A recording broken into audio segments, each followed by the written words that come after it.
about your brother's Mountie character. What were your thoughts on the Mountie character? I thought it was great. Very entertaining, very colorful. You could do a lot with it. My brother was great on interviews. He was a good worker. And with the cattle prod and all that, there was a lot of depth to it. And I think he did a hell of a job. I thought it was a good gimmick. And unfortunately, that gimmick had to be ended due to the lawsuit. Legal issues, yeah. Yeah. And then he went on to be called the Quebecers, which was kind of a rib on the whole Mountie character, with him still wearing the Mountie uniform with Pierre Oulette. What did you think of Pierre Oulette? Excellent. I think him and my brother were an excellent team. They were very good. At that point, my brother was starting to slow down a bit. Pierre was young, so he could take the bumps. So where my brother was kind of slowing down, Pierre was able to bring it up here. So he brought the team level up, you know, and my brother's experience was good for Pierre. My brother was very good on the mic. He helped Pierre a lot. I think they were both good for each other. At that point in time of their careers, they were both good for each other. And they were managed by Johnny Pollo, who went on to become Raven. It seemed, talking to your brother, that he wasn't really too happy about having him as a manager. Do you have any idea what the issue was there with Johnny Pollo? Yeah, I think I kind of noticed that the chemistry was there. Maybe there were personality clashes or something. Maybe Johnny Pollo wasn't really happy as being a manager either at that point, because he wanted probably to be more in the ring, but he was stuck in a manager position. So I think everybody, like, he wasn't where he wanted to be, so he wasn't putting everything into it, and maybe the personalities weren't quite there. I think it's a whole, it's circumstantial, I think. So your brother Jacques had a successful run as the Quebecers. I believe they were tag team champions 3 times.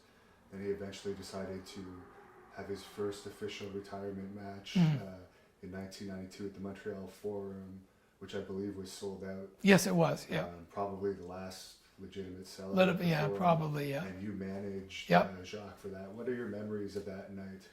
It was a very emotional evening.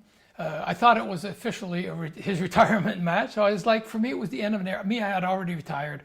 So my father, my uncle, everybody's out of it. There was only Jacques left in the in the family that was in the business. And it was, for me, it was like the end of a whole era of the Rougeau family in the wrestling business. So for me, it was emotional also.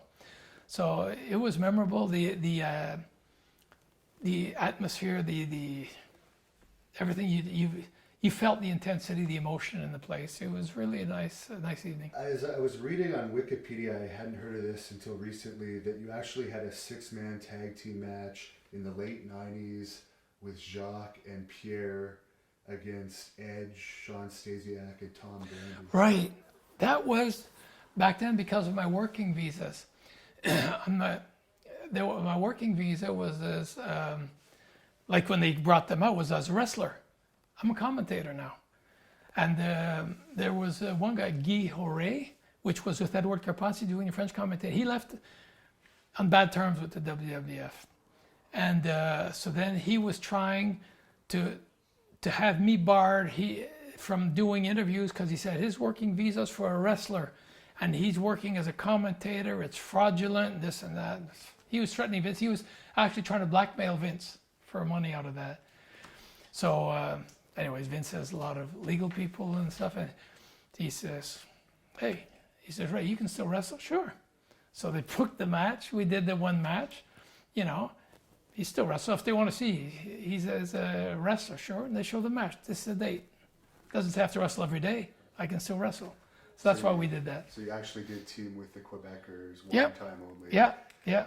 And I guess that was after Jacques had his first comeback after his first retirement and returned to the WWE. Like I said, it was just like I said, just for legal matters, just to say he's still wrestling.